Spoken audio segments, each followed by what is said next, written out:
कि रोज वाल्मीकि रामायण का पारायण करना ही करना है।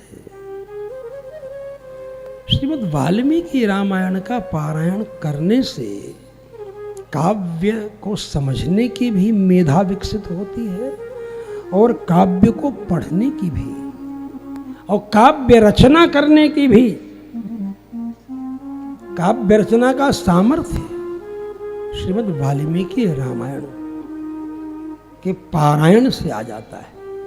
हम लोग तो साधु बने हैं तो भगवान को प्राप्त करने के लिए तो हम तो भगवत प्राप्ति के लिए पारायण करेंगे, लेकिन धान्य पलादन न्याय जैसे होता है, धान के लिए व्यक्ति खेती करता है, वो पुआल वगैरह अपने आप मिल जाता है, वो सब चीज़ें अपने आप मिल जाएंगी।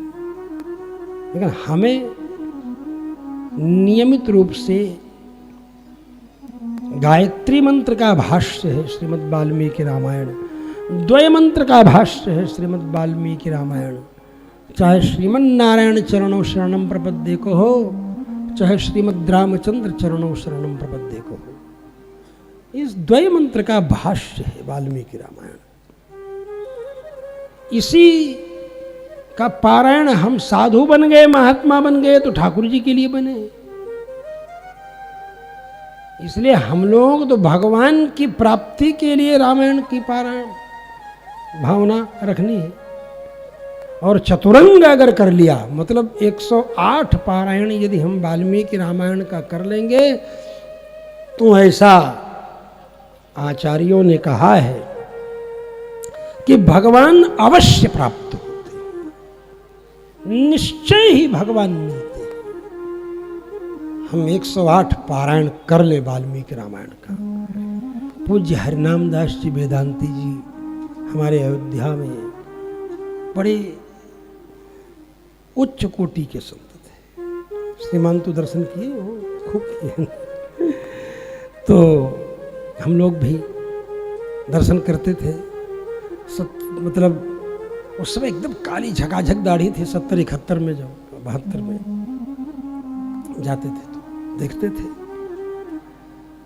घनश्याम दास जी पुजारी थे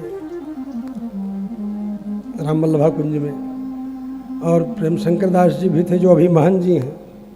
वो छोटे पुजारी थे, बड़े पुजारी घनश्याम दास जी थे।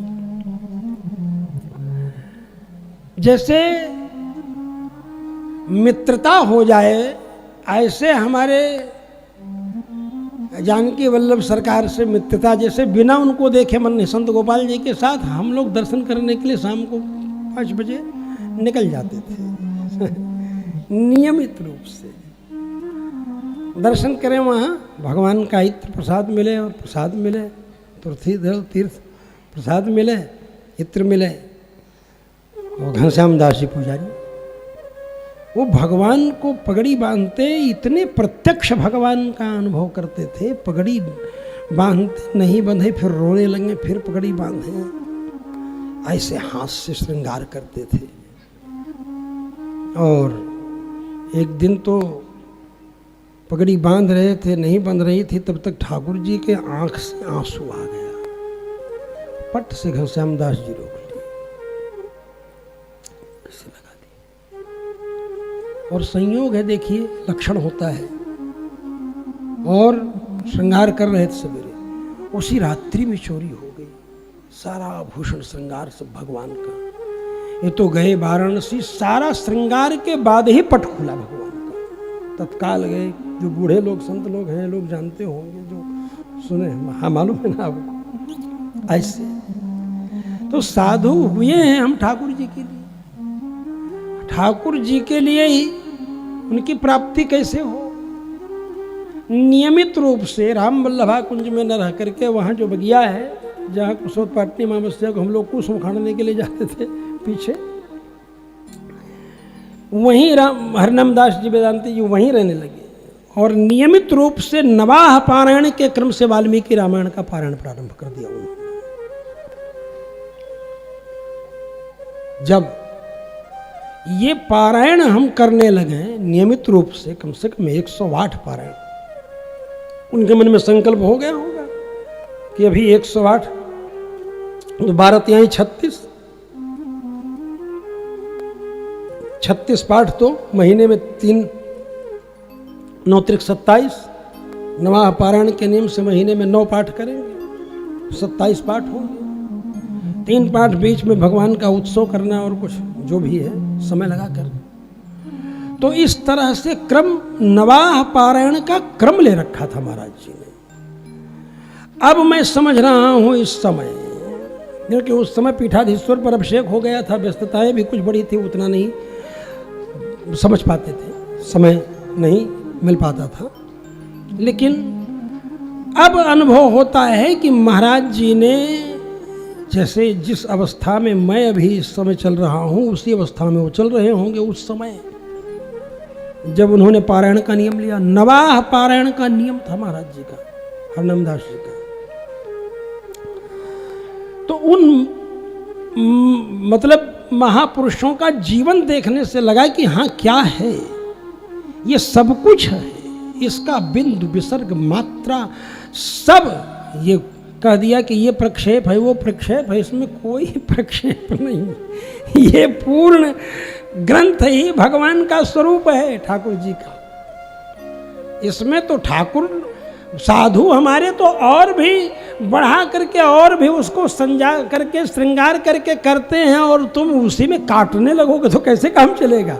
भक्तमाल का वैभव देखिए, कितना मोटा खड़ा भक्तमाल छपा है, कितना विस्तार भास, बिना पढ़े उसका पूरा रस ही नहीं आदमी पाएगा। मूल तो तर्क संग्रह की तरह है। जब 1975 में मैं पढ़ता था, रामलीला देखने जाता था सुदामा कुटी नियम से, सुदामा दास जी महाराज जी थे, उसी समय मैं ले लिया था, फ्री में मिल गया था, उस दिन बटा था तो हमको मिल गया।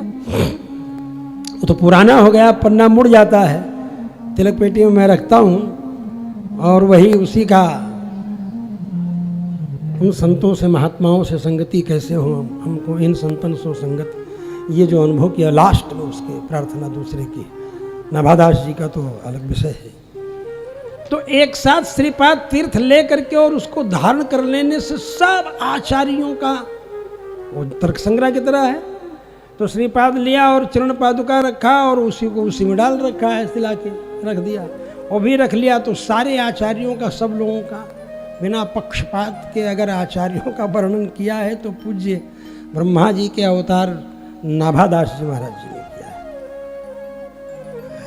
और मैं बताया ही था आपको कि कितने संप्रदाय तो ऐसे हैं जिनका अस्तित्व ही केवल भक्तमाल जी के बल पर ही है। ऐसे भी भक्तमाल का वैभव ये है, उन भक्तों की मालाएं भगवान को प्रिय हैं, और ये सब भक्तमाल ही है पूरा का पूरा। जब आप पाठ करने लगिए तो ठाकुर जी के जितने भी जय हैं, विजय हैं, सनक हैं, सनंदन हैं, सनातन हैं, सनत कुमार हैं, जितने सब भक्तमाल के अंदर सबका वर्णन जब आप सुनिए, नवनंद सखाओं को देखिए, फिर उनका भाव देखिए, फिर देखिए भक्तमाल के अंतर्गत ही ये सारा ठाकुर जी के जितने पात्र हैं, रामलीला के मतलब श्रीमद् वाल्मीकि रामायण के रामचरितमानस के जितने पात्र हैं, ये सब, इनका सबका पत्र सुग्रीव सखा सबका वर्णन कर रहे हैं। हनुमान जी का सबका सब तो भक्तमाल के अंतर्गत है भाई, उससे बाहर कहाँ जाएगा। नारायण दास जी भक्तमाली जी की जो बात होती थी हम लोग सुनते थे, और उनका गला ऐसे लगता था जैसे घिस गया हो, थोड़ा बोलते बोलते जो बोलते ऐसा लगता, ऐसे बोलते थे बोलते बोलते घिस गया, अनुभव करते हुए। साधु संत की, महात्मा की बात, ये चतुरंग बल मतलब चतुरंग कर दिया, मतलब 108 कर दिया, तो फिर समझ लो 27 चौक का अनुसंधान कर लेना है, इसलिए 108 हो जाएगा। तो इसका पारायण जरूर करना नियमित रूप से। कुछ भी मान लीजिए हमको बहुत विपत्ति हो गई, कुछ भी नहीं कर पाए, मान लो विद्यार्थी हैं, पढ़ रहे हैं, एक सर्ग भी नहीं हो पाया, विद्यार्थी हैं, नियम है, कानून है, आश्रम में रहना है, परतंत्र हैं, तो कम से कम मानिषाद प्रतिष्ठाम तो मगम शाश्वती समा है, इसी का 5 बार पारायण कर लीजिए, आवृत्ति कर लीजिए, 5 आवृत्ति कर लीजिए, इसी की 5 आवृत्ति कर लीजिए, हो जाएगा, सब काम संपन्न हो जाएगा।